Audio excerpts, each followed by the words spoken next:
ओम गणपत्याय नमः श्री गणेशाय नमः। ओम श्री दुर्गा दिव्ये नमः। ओम श्री दुर्गाये नमः। ओम श्रीमद् विभागत महापुराण परम्बः प्रथम खंडः। तुम्हें माता सौ पिता तुम्हें तुम्हें बंधु सखा तुम्हें विद्याधरं तुम्हें सर्वं देव देव नमस्कार नमः। ओम श्री दुर्गा दिव्ये नमः। ओम श्री दुर्गा दिव्ये नमः। चतुर्दशोध्याय मुनि सुमेधा द्वारा देवी का पूजा विधि का वर्णन।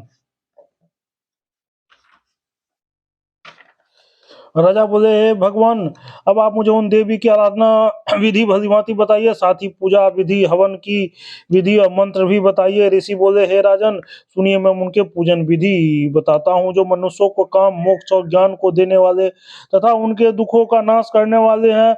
मनुष्यों को सर्वप्रथम विधि पूर्वक स्नान करके पवित्र हो श्वेत वस्त्र धारण कर लेना चाहिए। तत्पश्चात वह सावधानी पूर्वक आचमन करके पूजा स्थानों को शुद्ध करने के बाद लिपि हुई भूमि पर उत्तम आसन बिछाकर उस पर बैठ जाए। प्रसन्न होकर विधि पूर्वक 3 बार आचमन करे। अपनी शक्ति के अनुसार पूजा द्रव्य को सुव्यवस्थित ढंग से रखकर प्रणाम कर लें। इसके बाद भू शुद्धि करके पुनः मंत्र पढ़कर समस्त पूजन सामग्री का प्रक्षण करके देवी मूर्ति की प्राण प्रतिष्ठा करनी चाहिए। तत्पश्चात देश काल का उच्चारण विधि पूर्वक न्यास करना चाहिए।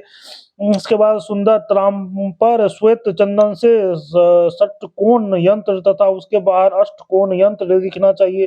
तंत्र नवाक्षर मंत्र से 8 बीज अक्षर 8 कोनों में लिखना चाहिए। 9वां अक्षर यंत्र की कर्णिका के बीच में लिखना चाहिए। तदंतर वेद में बताई गई विधि से यंत्र की प्रतिष्ठा करके अथवा हे राजन, भगवती की धातुमयी प्रतिमा बनाकर शिव तंत्र को पूजा मंत्र में प्रयत्न पूर्वक पूजा करना चाहिए तथा सावधान होकर आगम शास्त्र में बताई गई विधि से विधान पूर्वक पूजा करके ध्यान पूर्वक नवाक्षर मंत्र का सत जप करना चाहिए। जप का दशांश होम करना चाहिए। होम का दशांश तर्पण करना चाहिए और तर्पण का दशांश ब्राह्मण भोजन कराना चाहिए। प्रतिदिन तीनों चरित्रों में प्रथम चरित्र, मध्यम चरित्र तथा उत्तम चरित्र का पाठ करना चाहिए। इसके बाद विसर्जन करना चाहिए। हे राजन, कल्याण चाहने वाले को अश्विनी और चैत्र मास के शुक्ल पक्ष में विधि पूर्वक नवरात्र करना चाहिए और नवरात्र के उपासक भी करना चाहिए। अनुष्ठान में जपे गए मंत्रों को द्वारा शर्करा, घी और मधु मिश्रित पवित्र खीर से विस्तार पूर्वक हवन करना चाहिए तथा उत्तम बिलपत्रों, लाल कनेल के पुष्पों तथा शकरा मिश्रित तिलों से हवन करना चाहिए। अष्टमी, नवमी एवं चतुर्दशी को विशेष रूप से देवी पूजा करनी चाहिए और इस अवसर पर ब्राह्मण भोजन भी कराना चाहिए। ऐसा करने से निधि निर्धन को धन की प्राप्ति होती है, रोगी रोग मुक्त हो जाता है, पुत्रहीन व्यक्ति सुंदर तथा आज्ञाकारी पुत्रों को प्राप्त करता है और अच्युत राज्यों को सार्वभौम राज प्राप्त हो जाता है। देवी महामाया की कृपा से शत्रुओं से पीड़ित मनुष्य अपने शत्रुओं का नाश कर देता है। जो विद्यार्थी इंद्रियों को वश में करके इस पूजन को करता है वो शीघ्र ही पुण्यमयी उत्तम विद्या प्राप्त कर लेता है, इसमें संदेह नहीं है। ब्राह्मण, क्षत्रिय, वैश्य अथवा शूद्र जो भी भक्ति परायण होकर जगत जननी जगदम्बा की पूजा करता है वह सब प्रकार से सुख का भागी हो जाता है। जो स्त्री अथवा पुरुष भक्ति भक्ति पर होकर नवरात्र मंत्र करता है वो सदा मनवांछित फल प्राप्त करता है। जो मनुष्य अश्विनी शुक्ल पक्ष में इस उत्तम नवरात्र व्रत को श्रद्धा भाव से करता है उसकी सभी मन कामनाएं पूर्ण हो जाती है। विधि पूर्वक मंडल का निर्माण करके पूजा स्थान का निर्माण करना चाहिए और वहां पर विधि विधान से वैदिक मंत्रों के द्वारा कलश की स्थापना करनी चाहिए। अत्यंत सुंदर यंत्र का निर्माण करके उसे कलश के ऊपर स्थापित कर देना चाहिए। तत्पश्चात कलश के चारों ओर परिकृष्ट तथा उत्तम जौ का जो वजन करके पूजा स्थान के ऊपर पुष्प माला अलंकृत चांदनी लगाकर देवी का मंडप बनाना चाहिए तथा उसे सदा धूप दीप से संपन्न रखना चाहिए।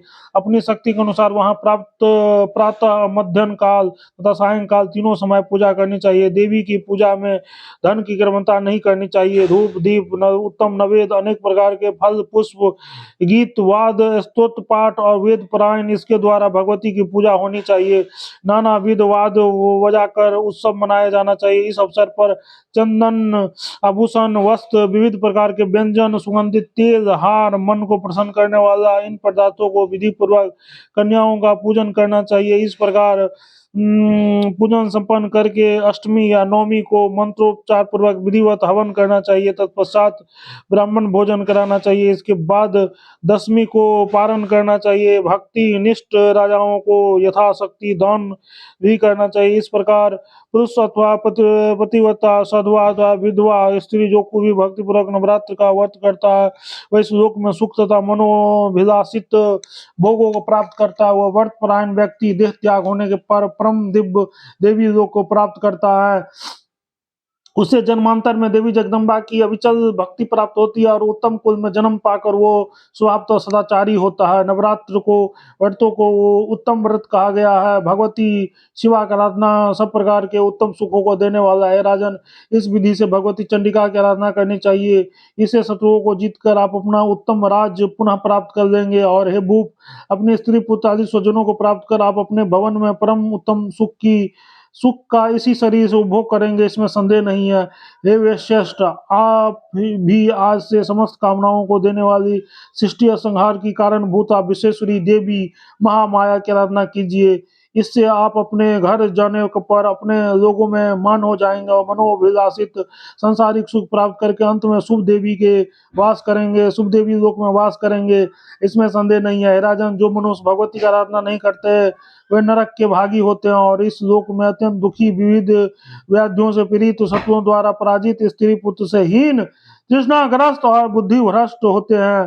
बिलपत्रों से तथा कनेल, कमल और चंपा के फूलों से जो जगत जननी आराधना करते हैं वो शक्ति स्वरूपा भगवती की भक्ति में रत हुए पुण्यशाली लोग विविध प्रकार के सुख प्राप्त करते हैं। निश्रेष्ठ, जो लोग वेदोक्त मंत्र की भावना की पूजन करते हुए मानव इस संसार में सब प्रकार से धन, वैभव तथा सुख से परिपूर्ण समस्त गुणों के अगार माननीय विद्वान और राजाओं के शिरोमणि होते हैं। इति श्रीमद् भागवत महापुराणे संहिता पंचम स्कंदे भगवत्या पूजा और विधि वर्णन नमो चतुर्त्रिंशोऽध्याय तत्सत्। प्रेम से बोलो जगजननी जगदम्बा माता की जय।